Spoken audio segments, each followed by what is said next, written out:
So today I'm talking about what is probably my most famous documentary, Waiting for Fidel.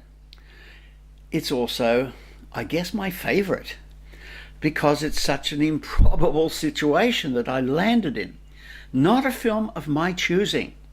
I was in the editing room at the National Film Board where I was working, and I get this call from Tom Daly, my producer. He says, "Come up to my office. I have something I have to tell you that's fascinating and weird." So up I go, and he says, "We've just had a request. There are two famous Canadians who are planning to go next week down to Cuba, here from Montreal, and they're going to do some diplomacy. They have this idea that they will get an interview with Fidel, because one of them knows Fidel, has met Fidel, and they'll get this interview with Fidel, and this will have some important impact on relations between America and Cuba, which were very, very bad. Relations with Canada were quite good, but with America, very bad." So I said, "Who are these people?" And Tom said, "They're a fascinating pair. One of them is Joey Smallwood, little guy who was the former Premier of Newfoundland, that province right to the east of Canada. A very progressive sort of socialist guy. He created free education for Newfoundland. He brought Newfoundland into Canada, actually. He's considered an honest politician. People love him. People want to be buried with his picture in their coffin." He's a character, fascinating. And the other one? Well, the other is equally fascinating. Don't know so much about him. His name is Jeff Sterling. He's a multi-millionaire. He's made his money out of the media. He's got radio and TV stations. He's very handsome. He's a sort of a rock star of the millionaire class. He brought color television to Newfoundland, 24-hour radio. He started putting rock music clips on TV, the first person to do this, apparently. Anyway, so he's very progressive, but in a way also, as far as I know, he's very conservative.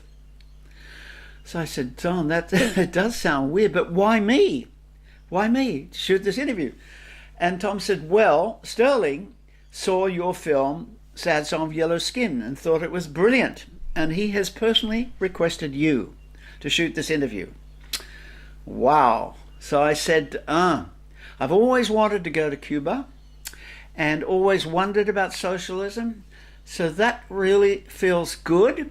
It also feels like a good fit with the film board, because we are a sort of socialist organization here. We don't work for money in the sense we have no profits from our films. We just get salaries and so on. And Canada, of course, too, is a peacekeeping country and famous for that. So that sort of fits. I like that. I like that. Canada, peaceful country, making peace between America. But is that possible? I mean, the relations are so bad. The US invaded Cuba, tried to topple Fidel's government, and now I have heard that they're constantly trying to assassinate Fidel. In fact, later I found out that more than 600 attempts were made on Fidel's life. So how on earth could any diplomacy, with this hatred that the Americans have for this little island, this little communist island, just 90 miles off the coast of Florida? I mean, they crushed Vietnam, as I saw, bombed it to bits, and that was 10,000 miles away. They're not going to leave this place alone. They're not going to let it survive. So anyway, I made all of that case, and Tom said, yeah, that's true in a way, but do you want to go? And I said, well, let me think about it for a day. And so I went off, talked to various people about this paradox of trying to do peaceful things with Cuba, considering the hostility of Americans, how much they hated the place. And then I also found out something interesting about Jeff Sterling, that it was he who had invited John Lennon and Yoko Ono to Montreal. That famous situation where they installed themselves in a Montreal hotel bed and they recorded that great song, "Oh, we are saying is give peace a chance. But I was actually in that room at one point. I saw them in the bed there. I had no idea that Jeff Sterling had been involved with that, inviting them to Montreal. So I said yes, and a week later I'm on this private jet, which is great fun. I've never been on a private jet before, and there are my two characters, Joey and Jeff, plus the film crew. I've had the good sense to keep the camera in the cabin. In those days, of course, the camera was big, so it's not like having your iPhone that you can choose to pull it out any minute. Taking the camera in the cabin was a decision to be using it. And I'm glad I did that too, because I got from Joey what the trip was all about. I got what was at stake. I went to the Soviet Union, and I don't care if I ever saw this sky over it again. But here, right alongside us, is Cuba. And I thought I'd like to go down and see, you know, after all the talk there's been, very little of it, if any, friendly. And I got a bit of a glimpse of Jeff too on the plane. If we're going to do films and documentaries, they should be films and documentaries that have some positive aspect and some overview. And it took about 6-7 hours, I think, with lovely wine and food on the way. And we get to Havana, and I'm wondering, you know, is this just all an illusion? But it turns out we were an official party, because we're taken into this VIP lounge, and there are lots of Cubans there to welcome us, and there's lovely food and so on. And then Joey introduces us to the Cubans, and he does a very funny thing. He says, "Gentlemen, I'd just like you to know that Mr. Sterling here, my dear friend, Mr. Sterling, he's a very, very rich man, one of the richest in Canada. He could give you money, money, money, money." He went all around the room promising all these Cubans money from Jeff. And I thought, what on earth is going on here? Why is he saying this? Now, I knew that Jeff had a history of being philanthropic, but very quietly. But was he coming down to Cuba to make some big present, some big offering to the country? I didn't know. But I thought, this is weird. And I'm more and more convinced that the story, I mean, the interview will happen, I guess. But I'm convinced that this is a story, a diary thing that I want to be part of. And I convinced myself, too, that I would play a part, because I was fascinated by Cuba. What is this socialism thing, you know? Does it work? And these guys, I found out on the plane, had very strong opinions. Joey thought it was wonderful, generally speaking, and Jeff thought it was a way of crippling the individual.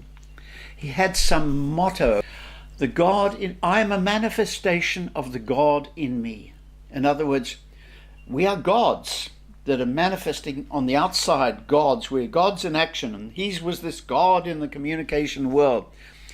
Completely individualistic, nothing like the Cuban collective way of thinking and being, which to me, as I later found out, it was like a choir.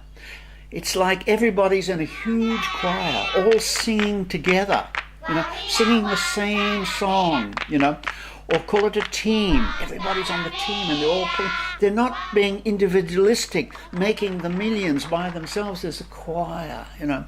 Is it a good thing or is it a bad thing? The question, of course, is how can you get out of the choir if you decide you've had enough of being so unselfish? And that was going to be a constant theme in the movie, as it turned out, about selfishness, what is ideal in human life between this collective mindset of the choir and this individualistic Jeff Sterling, make your millions mindset. Well, every time gold goes up, Well, it's gone up. $10 an ounce, So it's gone up. we make $1 million. So you made $1 million, or your companies have made $1 million in the last week. Yeah, I think you should present every nickel of that to Cuba. you do. Yeah. On what wouldn't I? If I'm going to present it to anybody, I'm going to present it to my corporation to expand television throughout Newfoundland. That's where it's going. Why don't you ask Fidel for a license to start television in Cuba? Because I know his answer. After that strange situation at the airport, there's a fleet of limousines to drive us into town, and we come up to this mansion, which was a wonderful house and a beautiful garden, and we find out that in fact this belonged to an American sugar plantation owner, and it got confiscated. One of the reasons why the Americans are so furious with the Cubans because all of these properties got confiscated by the state and given to various people, I suppose, or given to the workers, whatever.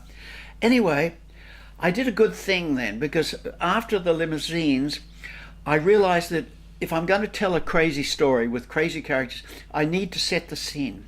And so I filmed those lovely gardens from the very first moment. I thought, I'm going to need this to show where we are and the paradox of being in this stolen house. And there's Joey in his red shirt preparing his questions for Fidel. And I can voice some of those. And so that worked as a really, really good setup. But then came the evening and we were in this luxurious mansion with servants and beautiful food is being served to us. And the camera's off to one side and there are the three of us sitting there. And so I'm saying to the cameraman, am I going to be in the shot? And he said, you're going to be very much in the shot. Do you want to be? I said, well, I really feel very engaged in this theme and the things we're talking about. And actually, I want to provoke Joey right now to talk about what happened at the airport. Not to recall the story, but this business of Sterling being so rich and whether the Cubans know about that. In every way. That's right. Well, now do you think he really knows us? I mean, maybe he knows you, but do you think he knows that Jeff is a millionaire? Does he know that? I'm sure he does. Yeah. I've told every official who has come to see us from External Affairs that Jeff Sterling is a very, very rich man, and he's not coming down here to swallow this communism lock, stock, and barrel, or hook, line, and sinker. Well, I certainly hope you also told them that I give back to my fellow human beings 76 cents on every dollar. Oh, no, you don't give it, they take it. The government takes it in taxes. Well, in that sense, but I give it willingly. Well, that's good. That's good. And that's what happened. And that was the first time that I actually played a sort of a really on-screen role, or started to play one. So I think I was playing an important role, but then lots of argument as to whether this is legitimate or not. Michael Moore has made it famous, of course, being a protagonist in his films, which he does all the time. In fact, on a DVD copy of my film, it said that Michael Moore had seen this film, Waiting for Fidel, and that it had stimulated him to make his first film, Roger and Me. Now, I don't know if that's true. I've never spoken to Michael Moore. And so, is it true, Michael? So, that's how it came about that I was in the movie. And the next day, the pattern of our week in Cuba was started to be established. And it was interesting. What was going to happen is every day we'd be picked up from this mansion where we were, in fact, prisoners. We'd be picked up and we'd be taken to some important place.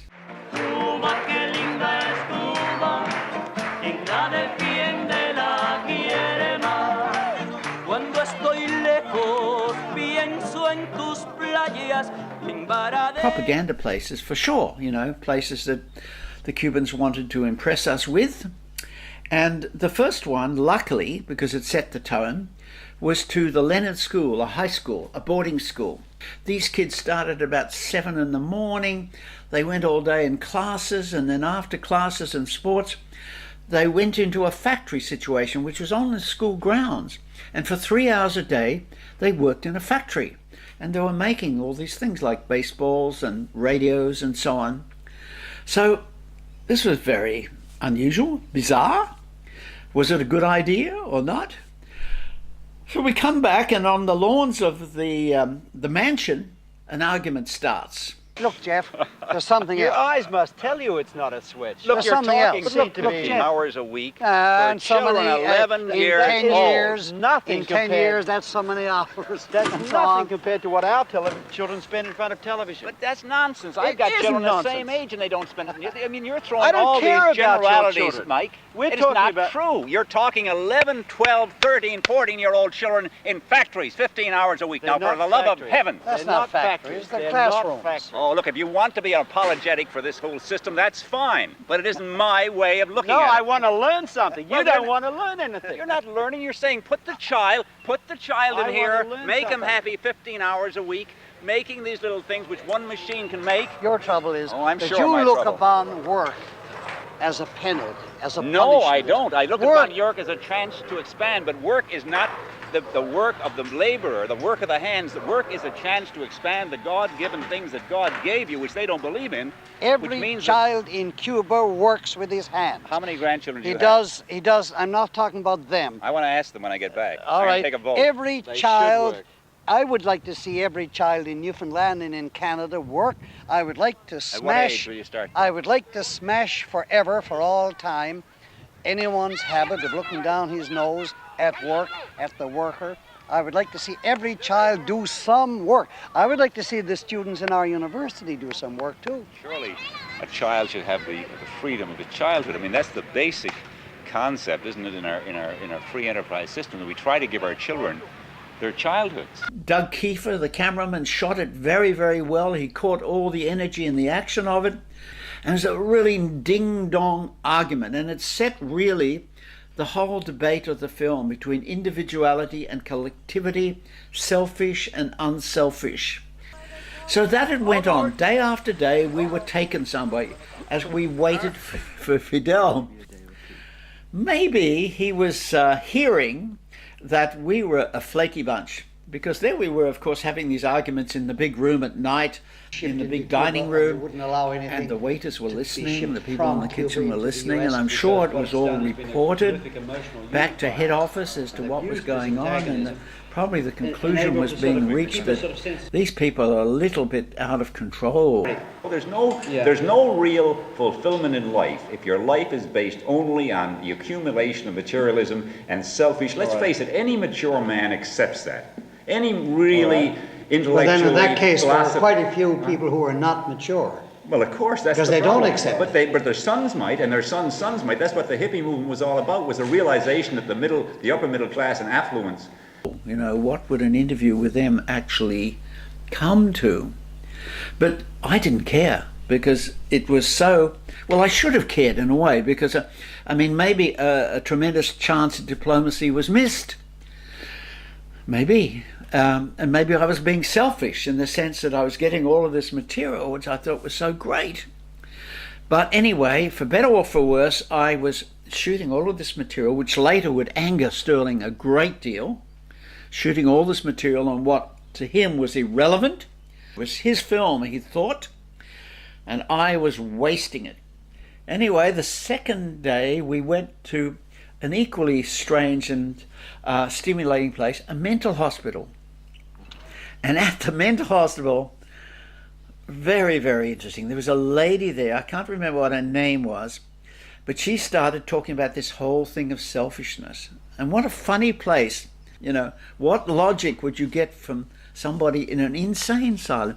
But she had this simple, sweet logic about central, and we were all impressed. Even Jeff was impressed. What do you think of the idea of making it like a working hospital where everybody works? Why, that it's a very normal idea. And for abnormal patients, I think that's the best treatment. Because they'll find the same thing outside. Getting to like to work. You know, there are many people who just don't like it. Yes, I know someone who doesn't like it. Mary, what did you say about Fidel? What's your opinion? I think he's a very great and a very busy man. Great how? The only way a person can be great. Serving other people and helping them to live better, of course. Yeah, but what about those who just don't care, who don't want to help others? They must exist. They are selfish people, of course. But they're being, well, I guess you can always talk to a selfish person and explain to them just why they're selfish and why it'll do them just no good. Some of them might understand, others will never understand, and they'll always be selfish. What if you're feeling that this unselfish society is just too oppressive and you want to get out? And she claimed, she said, well, look, my parents went to the States. And I could have been there too. My mother went in 1961. And I didn't go. Could you have It's my gone? country. Of course I could. I had everything ready. What sort of a passport was it? My passport? Cuban No, passport? I told you I was born in Cuba. What sort of passport would a Cuban have? An American one? My dear man, I'm the one who's the patient here, not you. I gotta go home now. Now, I don't know if she was a plant, if she was put there. If she was put there, the thing was so unscripted and so surprising that I can't really believe it. Anyway, so the third thing then, Sterling is getting sort of angrier and angrier about how the debate is going towards this unselfishness thing, although he is claiming that he believes absolutely in everybody being unselfish. And he makes the strange prediction. We're in the 1970s now. This is 1973, and the hippie movement has come, and the John Lennon thing. He's making the strange prediction that capitalism is becoming unselfish, that the disparities of wealth will be sort of squashed down, that it won't be hugely rich people like him, that everybody will be sharing more. Well, we know how that's turned out. So we go to third place, which was a town, a new town, a city they were building. All these low-rise apartments, 3 or 4 stories high, were being built by volunteer workers. Some of them were sailors, and Joe was fascinated by how this was being done. And when all these places were finished, by 1982, 1983, a city of 130,000 people. 130,000. People. Size of St. John's. Is it successful? Well, you take a look around yourself, see what you see. Well, the buildings look good, but I mean, are they slow? Or are they quick? Are they efficient? Well, many of the buildings already are inhabited now, have been given. Now, there's one thing that I should add here. The rent that people living in Alamo pay is 6% of whatever the breadwinner makes. Of his salary. Of his salary. Jeff was not impressed. In fact, he was not even listening. Oh, to live in Gay Havana, in the concrete blocks of clay, and the workers from the anthills coming out to start each day. Oh, the pure and right endeavor as they shovel dirt and clay. Ah, the gay and happy workers, toiling daily for the state. If they reach their happy quota, on Sundays they can sleep in late. No? Jeff, did you write that? It's clever. Do you believe that, or are you just being cynical? Oh, I'm just being cynical. I mean, I think we've seen down here. You know, there was an irritation in my mind at the slur on the concrete boxes. I wish to God every family in Newfoundland in St. John's had homes as good as these. This feeling of fulfillment. I think we can agree on. If we can get an interview with Fidel Castro, it should be interesting. So this is our 4th day, and tensions are beginning to rise. Jeff is very frustrated. As far as he's concerned, he owns this movie, and it was not till later that we worked out that the film board would in fact take over control of the film. But he owns the movie and he thinks it's going in the wrong direction. I'm shooting the wrong sort of stuff. Today we're going to a university. Joey's very happy because it's a free university, just like the free university he set up in Newfoundland. I noticed that Joey is a very good listener, whereas Jeff tends to preach. I guess we all have ideas about ideal societies, don't we? And we draw upon our own lives to explain what we think an ideal society should be.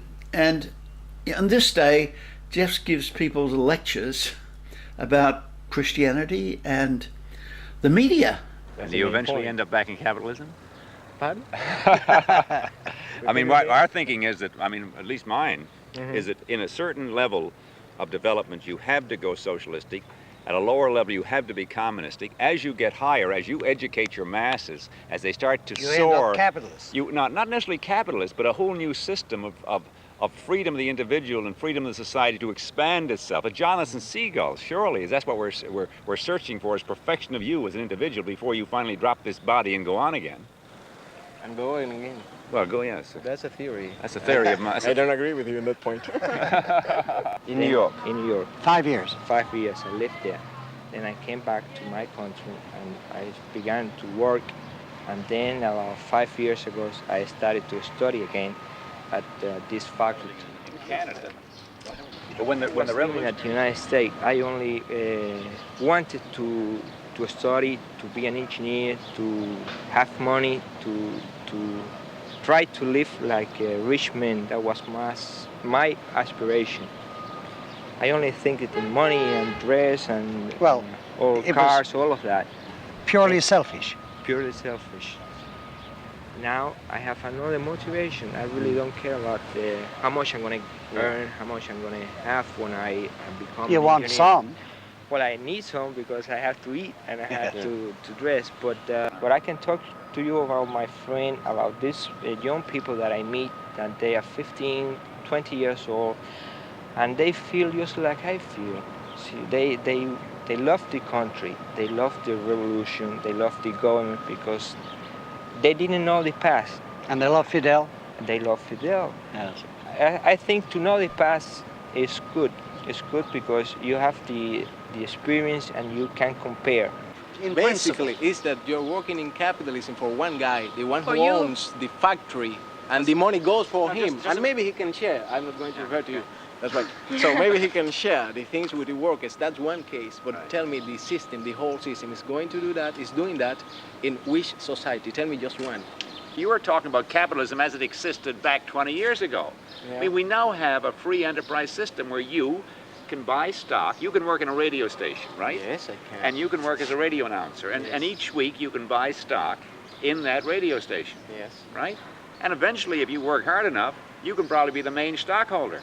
Yes, because I worked at New York, Right. at Chemical Bank, I was working and I had shares. I received 10% of my salary in shares.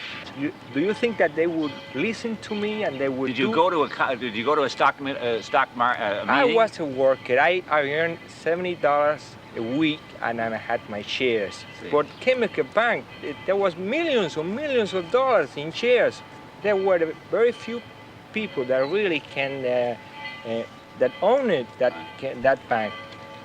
They were the people that really did what they wanted to do. The thing that probably would happen in a socialist or communist country, you would take over the radio stations I run. That would be the first thing you'd do.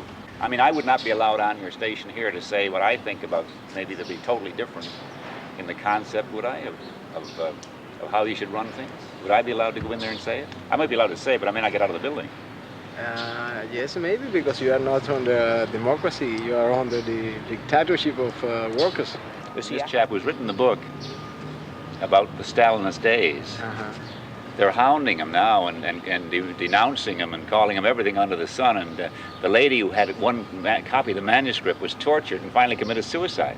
So that's the trouble. When you dissent in the holy choir, you may get into a lot of trouble. Anyway, it didn't feel like that in Cuba. It didn't feel as oppressive as that, but Jeff was convinced it was. And by this time, he was getting really angry over the whole thing. And all give peace a chance, and the hotel bill at Montreal was forgotten. He's getting angry with me because I'm shooting all this film. And, it's very precious. And I've only got so many boxes of it. And he thinks I'm going to run out before the interview comes. And he's furious that I'm shooting so much, not only what I'm shooting, but how much. Because in those days, our ratio at the film board was about 20-1, which means you would shoot 20 times as much as you actually used. And that was sort of a normal ratio. It sounds a lot, but of course with your cameras today, you'd be having 100s-to-1, perhaps, and it wouldn't cost anything, no problem. But here was this precious footage being used up by Rubo, and so he starts leaving me messages about how extravagant I am and how I'm not a professional. Because I believe, regardless of how much money anybody has, it's academic when you're making a film. The film itself has to stand on its own feet. The Beatles, if the Beatles couldn't sell as a very successful... And I thought, if I don't respond, he's going to pull the plug. I've told you about, how important access is. I had access, I had great access. These people were so cooperative, but I was in danger of losing it. He was going to call the plane, and that was going to kill the whole thing. So how could I placate him? Joey wasn't any help. He wasn't part of this debate, this discussion. So I decided to film it because I knew Jeff was a showman. He loved to perform. And I thought, I'll let him tear into me. I'll let him cut strips off me. And in my opinion, all we need now is an hour of Castro, and we've got what I came down We with a film agree crew about finished. that. We agree about an hour of Castro, and we agree that if the film makes the film board, the $5 million, I couldn't care Let me less. talk for a bit, okay? You got 3 minutes. Okay. 33, exactly even time. What I'm trying to say to you is that I hope that the film makes a profit, but the profit can be measured in other ways besides money. What we're trying to do is make a film that is profitable in the sense of relationships between two countries, and that to me is far more important. Mike, there's two different things here you've got to understand. The film board's position of shooting film that has a value other than the films that we are doing. This is absolutely a different experiment. It was set up as an experiment, Mike. Very well, you may not have been at the meeting. It was never told to me that well, way. that's your problem, but I'm board telling you now because I happen to be the guy that's paying the bread for that tape that's running and that film is running. And I'm telling you it was set up as an experiment to see if we could bring in a film that was good enough for release in NBC. And if you go over, as I know, I mean, I've had too many camera crews, and my instructions are 3-to-1 in color, 5-to-1 in black and white tops. Why did you come to the film board? You know we do 20-to-1. Not with me, you don't. Well, why didn't you say that in those your meetings? problem. Why didn't you say that in those meetings? Because it never entered my head you try to shoot 20-to-1. Oh, well, I'm sorry. I mean, you shoot, Mike, tell me, look, now, just a minute, Mike, maybe you're going to spend the rest of your life when as this a graying, bit's finished, it's going to be as a 25-to-1. good, graying, fat guy who has never, Nonsense. ever done anything under 25-to-1. But if it is, Mike, you are so far out of it, man, as a producer, that it's just a joke. If you've got a script together, man, and you know what you're going to put together, you need 3-to-1 on the outside. Bullshit. When the hell Absolute are you kidding? Bullshit. Well, come and meet a few professional directors. They'd laugh at you. If I told them 20, wait till they see this film. They'll say, my God, who was that guy?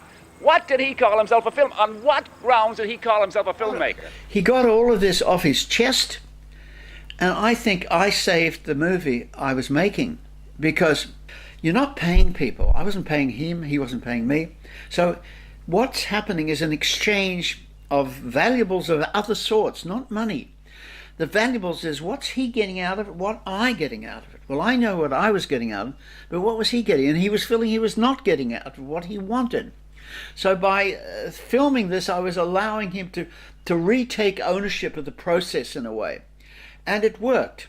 Not only did it work that he didn't call the plane the next day, which he could have done, but later in Montreal, when we had the screening, which we had to have for him and Joey, to show the finished film, Waiting for Fidel, had to show it to him, I was very worried that he could pull the plug there. We'd sorted out the fact that he didn't really own all this material, and we'd sort of bought it from him, but nonetheless he could have refused to have his presence in the film. Fortunately, because of the argument and me filming it, he had some of his radio station people with him at this screening, and Joey's pacing up and down in front of the theatre, you know, saying if only we'd been a bit more patient, we would have got the interview. And anyway, somebody from his audience, from his group, pipes up very bravely and says, "Jeff, that's you." And he had the good grace to laugh and said, "Fine, okay, if that's me." And he said, "I'll do a deal with you. You give me all the outs, the bloody 20-to-1, all the stuff that hasn't been used. I will go away and I'll get my people to cut the film that we should have made." We said, fine. We gave him all the material. No other film ever appeared. Anyway, I jumped ahead then, because we hadn't quite got to the end of the story. After the argument, the plane will come very soon, and it looks like Fidel's not going to show, and then suddenly Joey gets an invitation to go to some function in the evening, and Fidel's going to be there, and he's going to have a chance to talk to Fidel and remind him of what we're doing here and so on in this big house. And so we're waiting. We're not invited to the function. The camera's not invited. And I'm outside in the dark, in the warm tropical night dark, and I'm looking up at this big tree that was seen in the first shots. And I'm panning down the tree, and there are these chairs that we've been sitting in always when we were relaxing, and they're sort of rocking slightly in the breeze, in the evening breeze. And then I go back to the tree for some reason, and I notice there are ants coming down the tree with bits of leaf. And I'm thinking about Jeff's poem, and lo and behold, there's one ant that's going the wrong way. It's going up with a bit of leaf. And I thought, that's the contrarian Jeff Sterling. That's the rebel, you know, who's going the wrong way in the socialist society. Anyway, it's really important to use metaphor, you know, when you have a chance. And I thought that was a great metaphor, you know, for the whole thing in a way. And I loved getting that shot. And so then Joey comes back and he's very expansive. He's pleased with himself. And he's saying he had this talk with Fidel. He reminded him. But it all came to nothing. He said, of course. So, never saw Fidel. Then the next day, the plane has come. And we're on the steps of the mansion. Jeff is very gracious, I must say.